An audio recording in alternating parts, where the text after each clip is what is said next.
You're welcome to today's episode of Chronicles of a Nigerian Woman. My name is Fagbeja. I am your host, and today I'll be reading Henrietta's story. I am an only girl. I have two brothers, one older and one younger than I am. I have always been a tomboy. I enjoyed football, both playing it with other children in the area and watching it too. I grew up in the era of plenty of outdoor activities when there were no mobile phones and TV programs did not start until 4 p.m. There were many trees in our area and I joined my brothers to climb them. My parents were not particularly fussy about me being feminine in my behavior, so it was never a problem. They treated us all the same way. My clothes were mainly shorts and trousers because I got many hand-me-downs from my older brother, and later because I preferred them, except for church clothes, of course.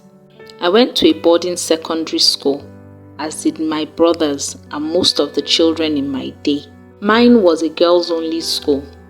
It was strange at first being in the midst of so many girls, but I got used to it in a short while and stopped being so self-conscious. Boarding school was fun for me.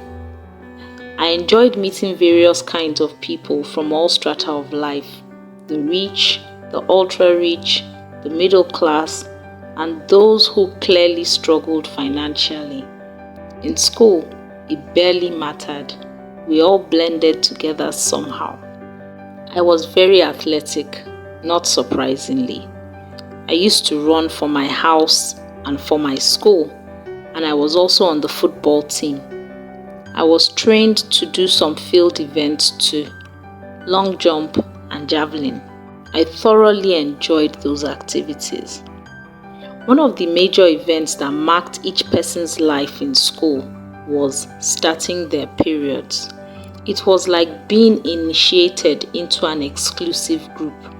Sanitary towels were part of the requirements for checking into the boarding house each term, so everyone had to buy them. For some of us though, the packet of sanitary towels were a mere decoration in our luggage. Whenever someone started her period, her friends would gather around her, speaking in hushed tones and showing her what to do. A few daring ones amongst us used tampons, and those ones were elevated almost to the level of being legends. One by one, all my closest friends started their periods, mostly around GS3 and SS1.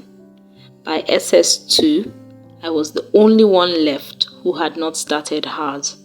I was 14, and by then, it was becoming embarrassing for me. My mom told me not to worry about it and that it would come in its own time, but it started to affect my self-confidence. My friends postulated all kinds of theories. Some said it was because I was a tomboy. Others said that the sports had affected my hormones.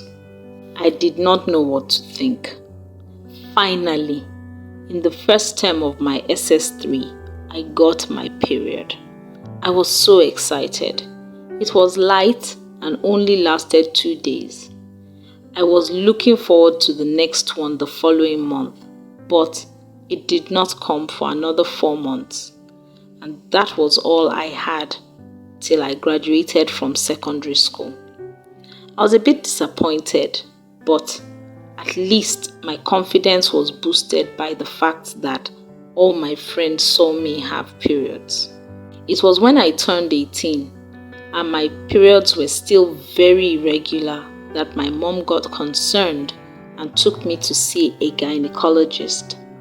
I was diagnosed with PCOS, polycystic ovary syndrome. The doctor told me I was lucky it was caught early, as interventions could be made to prevent it from affecting my life too much. I was also told that the fact that I was athletic and physically active was good as PCOS made me prone to obesity and other weight-related complications. At that age, the doctor only encouraged me to remain active, to keep certain meals off my diet, and to keep coming back for regular checkups to monitor it. As I grew into my mid-20s, I was placed on medication to reduce the male hormones my body was producing, as I had started developing some facial hair. I got married at about 28, and I had my 3 children without any need for medical intervention. I am 42 now. The main thing I do is to manage my weight by being active and watching my diet. By doing this, I have avoided diabetes, high blood pressure, and high cholesterol so far. I still go for checkups often, and my doctor is pleased with my well-being at the moment. I think it's important to share my experience because I realize that many women are not aware of PCOS, and also because early detection helps in successful management of it. Have you been affected by PCOS or any other hormonal conditions? Please share your experience in the comments below. Remember to hit the subscribe button and to turn on the notification bell so you don't miss any of my videos.